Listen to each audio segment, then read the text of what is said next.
Oke Bang, ini hari ini kan sidang yang ketiga ya Bang, dengan beragendakan mediasi. Ya, Mungkin tadi seperti apa sih Bang pada saat di ruang mediasi nih, saat ketemu dengan pihaknya RK? oke, terima kasih ya. Tadi di situasi di ruang mediasi kondusif, eh, hakim mediator itu Bapak Intan Panji Nasrani, SHMH itu sangat bijaksana ya. Pertama dibuka, setelah dibuka itu tentunya kan di absensi siapa yang hadir, yaitu ya kami kuasa hukum dari penggugat dan klien kami Lisa itu sudah hadir. Ketika ditanya kepada tergugat, kemana prinsipal Bapak Ridwan Kamil? Ternyata tidak hadir. Tidak hadirnya dia, dikasihlah selembar surat. Saya nggak ada. Yang isinya selembar surat yang bertanda tangan di bawah ini adalah Ridwan Kamil A, B, C, D segala macam alamat. Alasannya adalah tidak bisa menghadiri sidang mediasi dan seterusnya dikarenakan alasan kerja, ya. Maka dengan ini diwakilkan oleh kuasa hukum kami, yaitu si Muslim. Oke. Setelah itu ditanyakan kepada kami langsung memberikan resume. Ini resume mediasi kami, ya. Ini resume mediasi kami. Oke.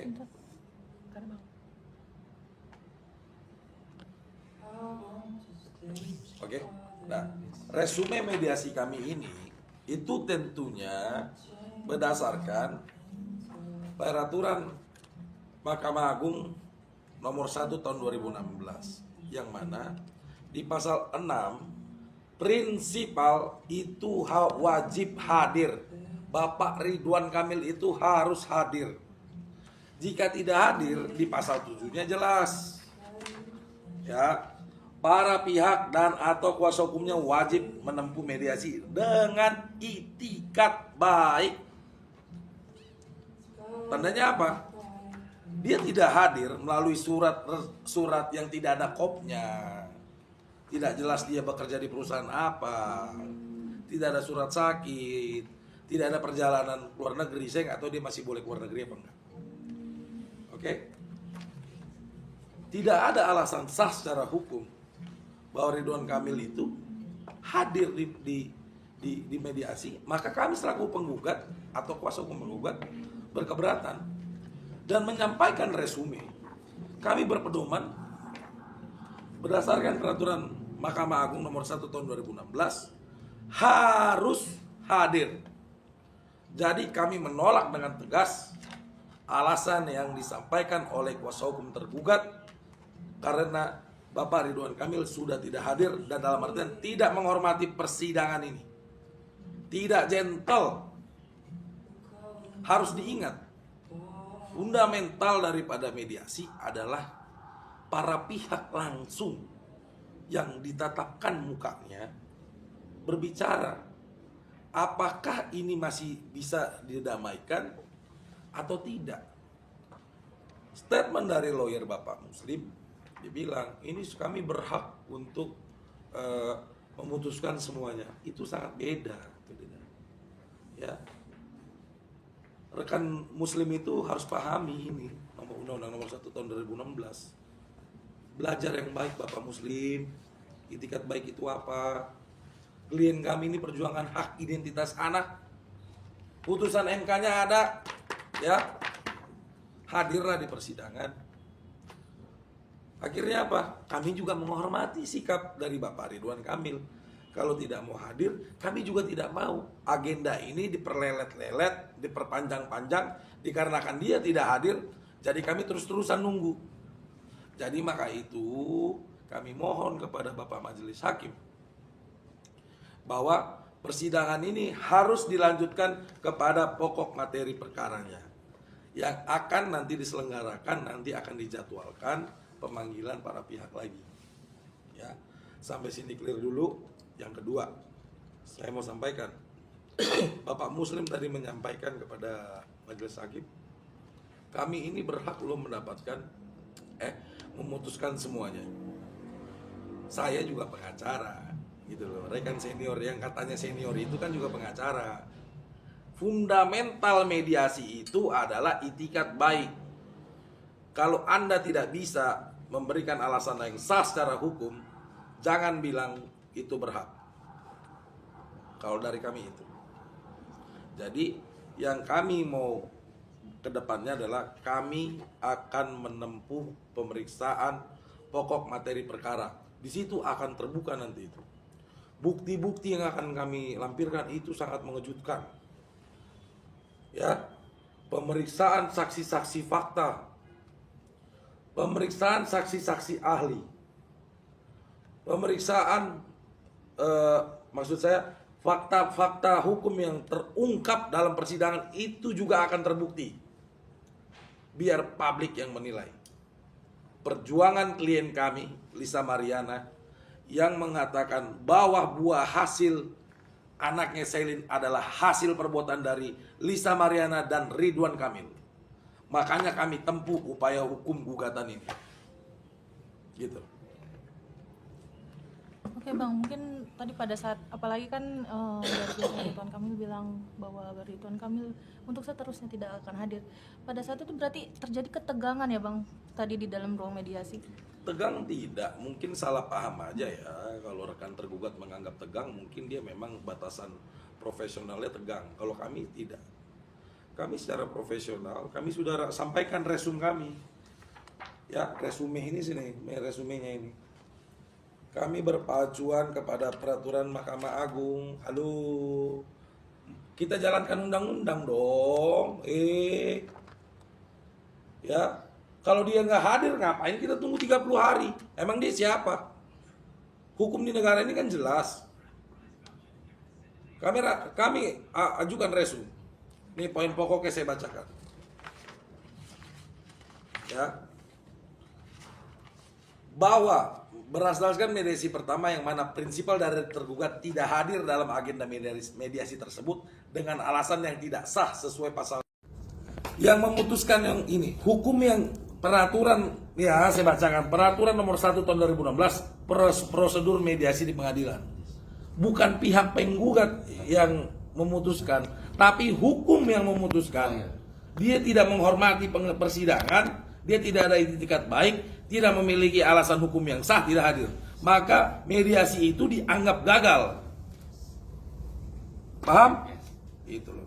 Oke, tadi kan Pak Muslim bilangnya kan dia sebagai arsitek ya. Mungkin saya pernah sih bicara, mungkin ngobrol sementara ngomong. Bener gak sih dia seorang arsitek seperti apa? Iya, ya ngobrol pas masih berhubungan ya dulu ya. Ya tapi ya itu ngobrol biasa aja ya. Ya kalau misalnya Seperti ya orang layaknya pacaran biasa gitu kan, ngobrol-ngobrol. kalau dia arsitek sedang mengerjakan satu proyek apa, tunjukkan mana penunjukan proyekmu Bapak. Iya. Mana proyek di mana kau kerjakan. Kalau secara fair, ya dong. Kalau dia tunjukkan, saya lagi bangun proyek IKN misalkan, saya arsiteknya, oh ya sudah, Gitu. nggak apa-apa dia nggak bisa hadir, ya dong, gitu loh. Saya juga sibuk kok Mas, kalau ngomong sibuk benar. Iya. Semua sibuk loh. Saya yakin juga abang-abang rekan media ini juga sibuk kok. Sesibuk gitu apa loh. sih gitu kan? Cuman ini upaya hukum sudah serius, jangan dulu main-main gitu aja. Bisa sendiri mungkin merespon main-mainnya Pak Ridwan Kamil seperti apa mungkin? Mungkin bisa dibilang menyepelekan. Betul dia Pak? Ya dia memang selalu menyepelekan. Makanya kan ya udah sampai saat ini gitu loh. Saya berspeak up gitu loh. Selalu begitu. Jadi kan gini ya, keterbatasan klien kami ini, dia seorang ibu, dia menempuh upaya hukum ini merupakan salah satu upaya terakhir. Jika para pihak sudah tidak ada lagi jalan keluar, adanya pengadilan untuk memutus perkara ini. Yang kami harapkan adalah kami tidak minta macam-macam kok. Kami meminta untuk penggugat dan tergugat secara bersama-sama melakukan tes DNA. Tes DNA itu dikeluarkan oleh putusan Mahkamah Konstitusi nomor 46, yang mana putusan tersebut menganulir tidak adil jika ada anak yang lahir di luar perkawinan hanya dikaitkan dengan ibunya. Dia berhak mendapatkan identitas anak yang dikatakan oleh klien kami, anaknya ini adalah anaknya Ridwan Kamil. Buktikan yuk kita sama-sama tes DNA. Itu kan fundamental daripada putusan Mahkamah Konstitusi nomor 46. Sangat berdasar. Perbuatan melawan hukum yang dilakukan Bapak Ridwan Kamil itu, itulah yang kami tempuh sekarang. Jadi menurut kami, hasil mediasi hari ini kami tidak kecewa. Yang terbukti adalah kami malah semakin semangat yakin bahwa memang Bapak Ridwan Kamil dan tergugat tidak siap menghadapi gugatan kami. Tidak siap. Kalau dia fair, membuktikan dirinya tidak bersalah, ya bilang dong. Datang dong ke persidangan. Ingat ya, coba rekan-rekan media buka siaran pertama yang mengucapkan mulut pertama kali siap tes DNA adalah dan bermartabat adalah Ridwan Kamil melalui pengacaranya si Muslim satu. Jangan cuma nantang-nantang aja Jangan cuma dong. nantang-nantang doang. Di media. Saya siap tes Di mediasi beda, Ya. di media beda ngomongnya. Saya siap tes DNA melalui perintah DVI Polri. Harus diingat, Bareskrim Polri tidak berhak memerintahkan untuk tes DNA. Laporan dia adalah undang pencemaran nama baik. Putusan tertinggi di Indonesia inilah putusan pengadilan. Yang kedua, alasan dia atas perintah pengadilan. Ini kami lakukan. Sudah dilakukan. Sudah dilakukan. Atau ketiga, kesepakatan bersama.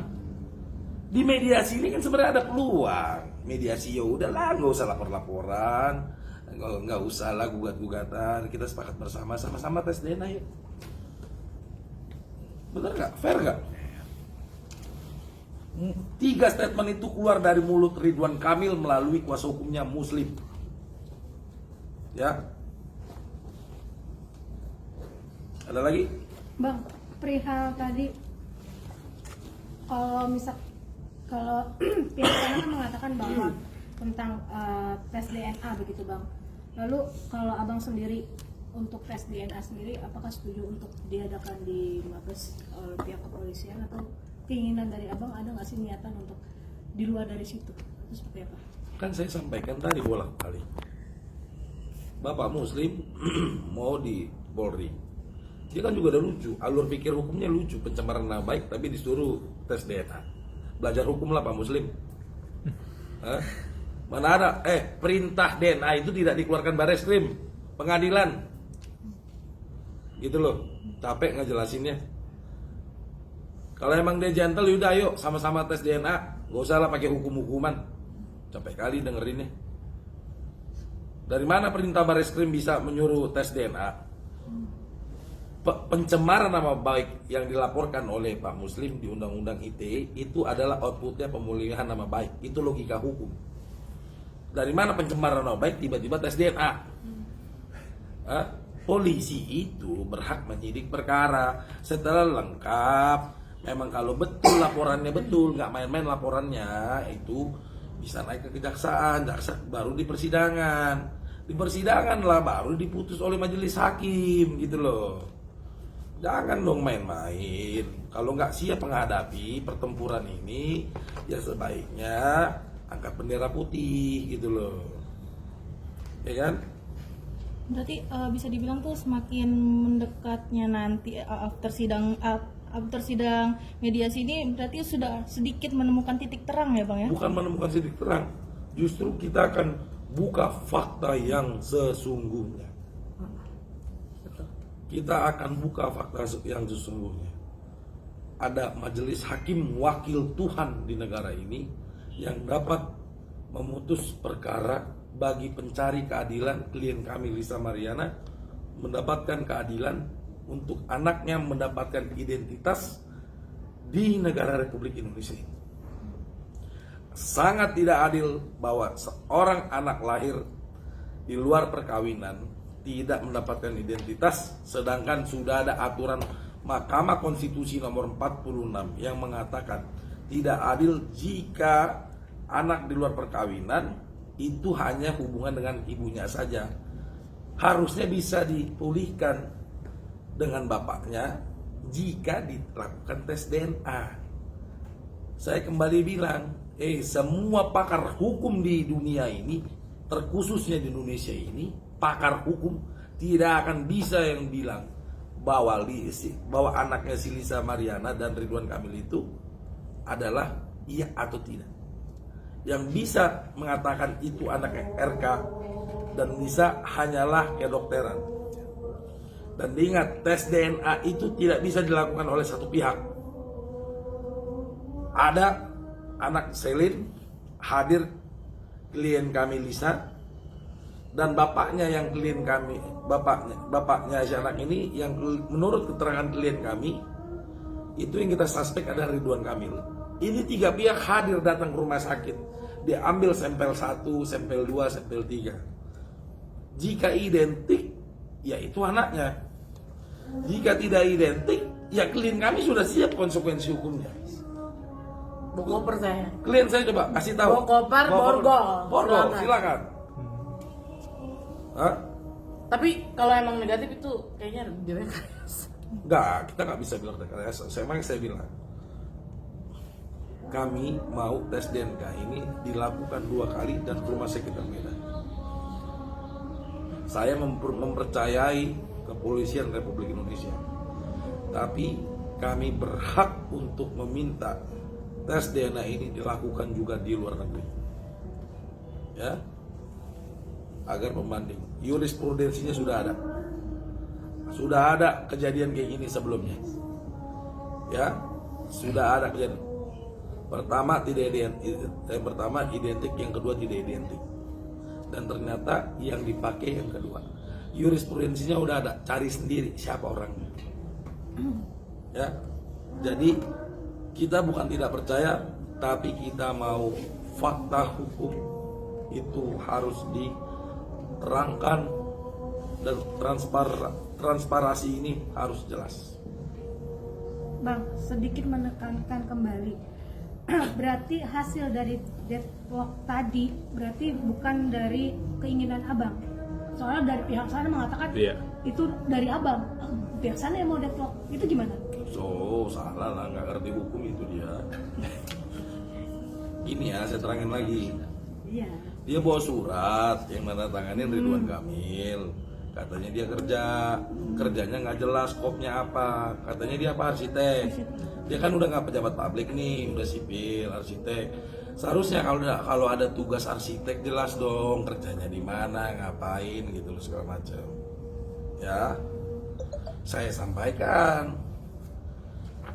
Dia kerja di mana sekarang? Kerjain apa? Kok bisa sampai sidang seterusnya tidak datang? Loh, saya bilang lagi dong ke majelis hakim mediatornya, Bapak mediator, kami ini udah serius. Kalau begini caranya bagaimana mediasi mau berjalan? Akhirnya diputuskan oleh hakim mediator, ini tidak ketemu, deadlock akhirnya, makanya masuk materi pokok perkara. Ya, jadi jelas yang tidak mengerti hukum adalah Bapak Muslim. Kan tadi dia bilang Undang-Undang Nomor 1 Tahun 2016 alasan yang sah, alasan dia aja tidak sah. Alasannya sah, alasan dia kerja aja nggak sah. Kerja di mana sih Bapak? Gitu loh. Berarti nggak sah. Yang memutuskan hakim mediator. Kenapa jadi kami? Justru kalau Bapak Ridwan Kamil tadi hadir, bagus. 30 hari kita ladenin. Kalau bisa tiap hari saya bersidang di Pengadilan Bandung. Kalau menemukan win-win solution. Ya, saya ulangi sekali lagi. Deadlocknya tadi mediasi itu dikarenakan Ridwan Kamil tidak dapat menunjukkan alasan yang sah secara hukum berdasarkan Perma nomor 1 tahun 2016. Dan kami menyampaikan bahwa mereka tidak memiliki itikat baik di dalam pasal 7 pada Perma nomor 1 2016 ini. Ya.